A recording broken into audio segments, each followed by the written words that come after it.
that when you center, you're going to center from your left side. And it's about equal force and holding your arms into place and letting the machine put it into the center because it automatically wants to go down. And what you're going to do first is you're going to press it down so it sucks onto this back. So the first thing I do is I press it down. And you always want to go faster when you're centering than any other time. Okay? See, So now good, it's on there. Okay? And so the next thing is that when I do it, I actually, you notice I do this. Yeah. Where I put my elbow into my waist because I'm short. Well, you for you guys, so it'll benefit you because these aren't set up for short people. Mm-hmm. Okay, so I'm gonna put my arm in here. You use water to lubricate it so that it's smooth to your hands and not bumps into your hands. Okay, so I'm gonna go, and I'm gonna push in, and then I'm gonna ease off. That should be centered. Okay. She made that look very easy. Oh, I know. So I'm looking at it going, I can back it off. Okay. Yeah, she's going to show you what it looks like. Can you see how it looks wobbly now? Yeah, How it's wobbly? It's like... See, you can tell when it's wobbly, your finger moves. I always say to my students, see how your finger is against this bat, the wheel? That's how your finger should be on here. But once it's moving like that, is there a little cup? Is there one It's on like my you desk? can see the little... There's one right there. Whereas it's almost like you can't tell that it's moving when it's smooth. It's just... Okay. So I'm going to make what am I going to make? A bowl. Oh, okay. So you're going to bring it up. And I always clean my edges. She's tidy. Well, I find that I raise better. Mm-hmm. You need something? This thick. That'll be okay. Come on. Okay. They're like really small. Yeah, that's fine.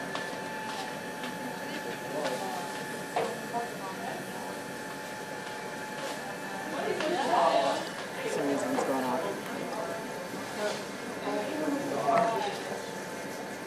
See, it's pulling down here. That's why I keep doing that. And then I ease off on it. Okay. Now, the next thing I'm going to do is I'm going to open it up. Now, I don't have a working thumb. And so I will either go down, if it's a small piece like this, I'll use one of my thumbs, but typically most people go down like that and then open it up. I can't do that. So they just pull apart with each thumb, like separately? I go down one.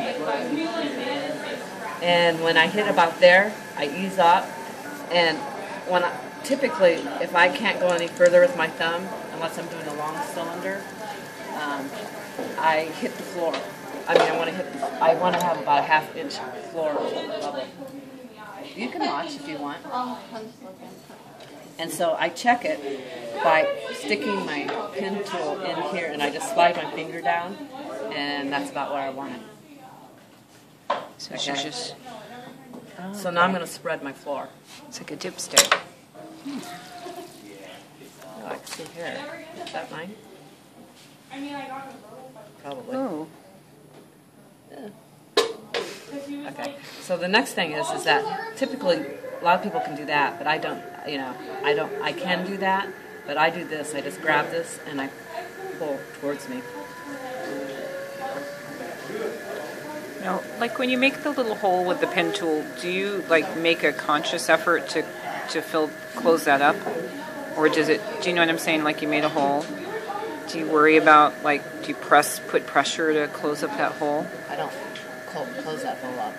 So it just does it on its own, no, through the it was a quarter of it's half inch from the floor. Yeah, it didn't go all the way down. I didn't go all the way down. That makes sense?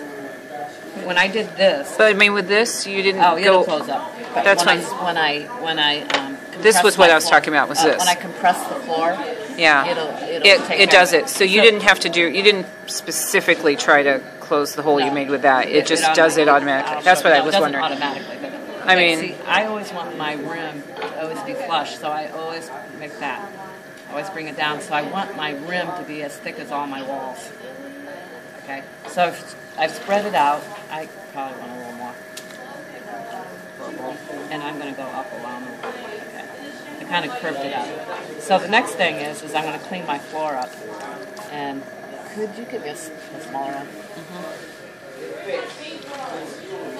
I'm going to take this and I'm going to compress my floor.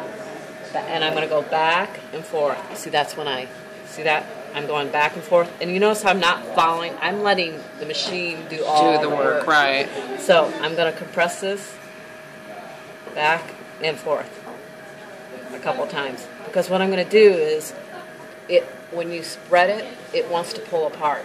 And so when I compress that bottom, it stops it from wanting to do what we call an S-crack. Okay. So now I'm ready to raise. And when you do a bowl, I'm going to stop this. And you're never going to go that fast for raising the walls. I center from this side. I raise my walls from this side. Okay, and so what I want to do, I want to go anywhere between 3 o'clock and 4 o'clock, where my hands positions. And I want my fingers to be at the same level on both sides. If I do equal pressure on both sides and go up the walls, I'm going to make a cylinder. If I press more in the inside, I'm going to move it out. If I press more from the outside, it's going to go in. When I do a bowl, I press a little more on my inside to bring it out. But I never make my bowl rim as wide as I want until I finish it. Because centrifugal force wants to force that rim out. So I'm going to water it. And I hold my hands. I've learned for years, and of course my thumb works really well that way, but I hold my thumb in my hands so that this, when I'm bringing this up, it automatically goes up. So they're like one unit. Yeah, because what happens when people don't do that, they're all over. And I also use, and I know you don't have to use this, but I use a sponge because it forces my hand. Instead of, and I can do this and pull it up, but my hand wants to wobble for some reason. I don't know if it's the size but I find that if I hold a sponge, it keeps this in place, keeps me holding this tight, and this helps grab my clay. But do you have to use that? The answer is no. Okay, so my first pull, really what I do is I just letting the clay know that it's going up. And even though we know that clay doesn't have memory, it's like muscles, we know it doesn't think, but it has a memory, like elasticity, same thing. So I'm gonna go a little faster. Okay. So I'm gonna press.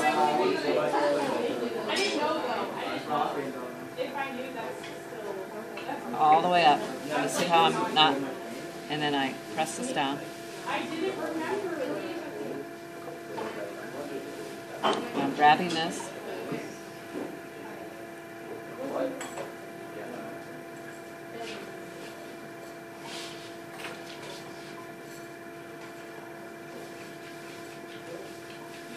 I go all the way up.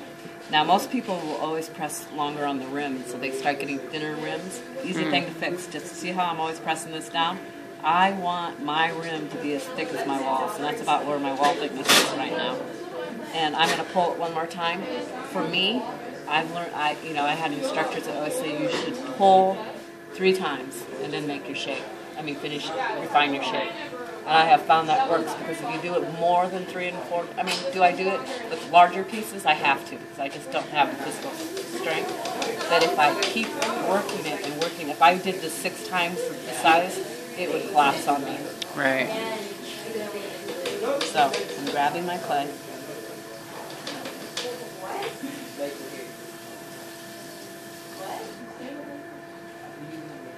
Because I'm actually even surprised at how much water you're using. Because, I feel like mine will start to get so wet that they collapse on me. So I'm impressed that it's that wet. You have to have it wet. Yeah. It won't go up. Okay.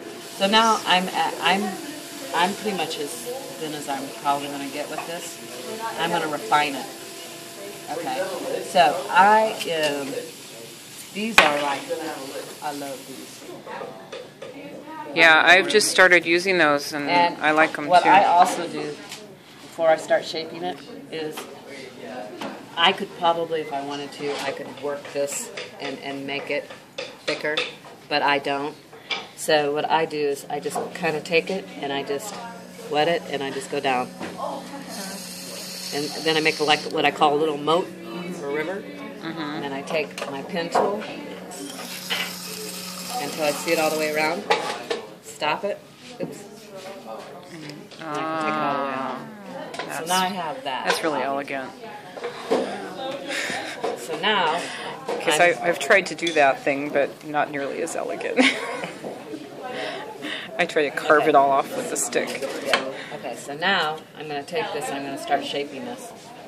And I'm going to take this, and also what I'm doing is I'm taking, not only am I refining it, but I'm also going to be taking what we call, there's slurry on the outside and the inside. And so I want to take that off because it makes my life easier.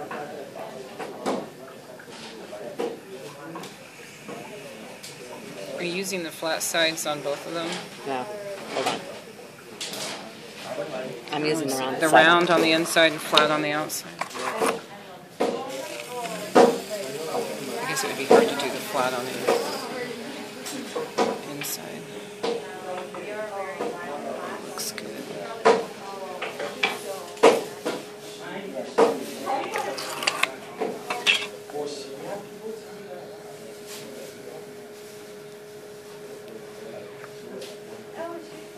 Look how smooth that is. Oh, I just look at that a little bit. Okay, so I have this, and I could probably pull this out a little more.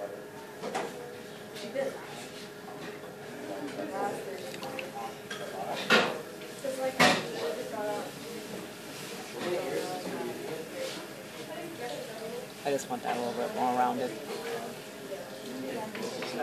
Okay, that's better. But I've done this enough times to know what works. Okay, so there's my bowl. I don't like the way this looks right here.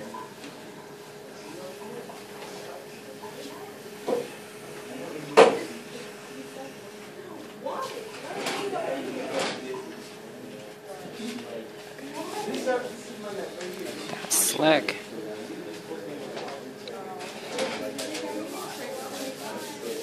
And I've learned the secret of going into the center is to ease up as you go up into the center so it doesn't gouge into it.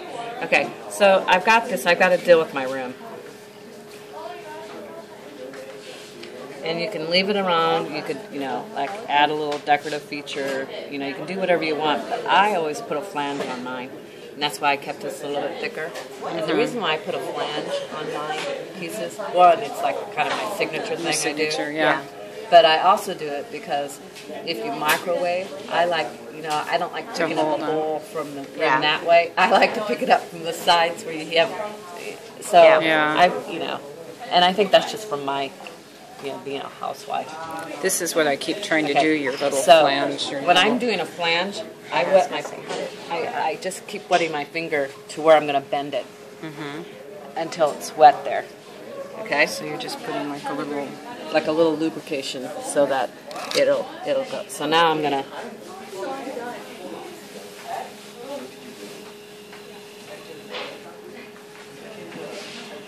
and the secret to a flange like this, don't overwork it.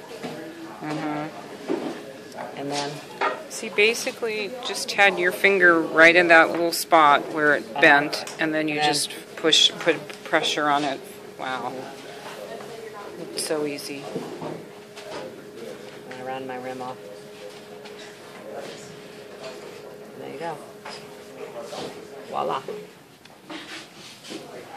Awesome. Nice.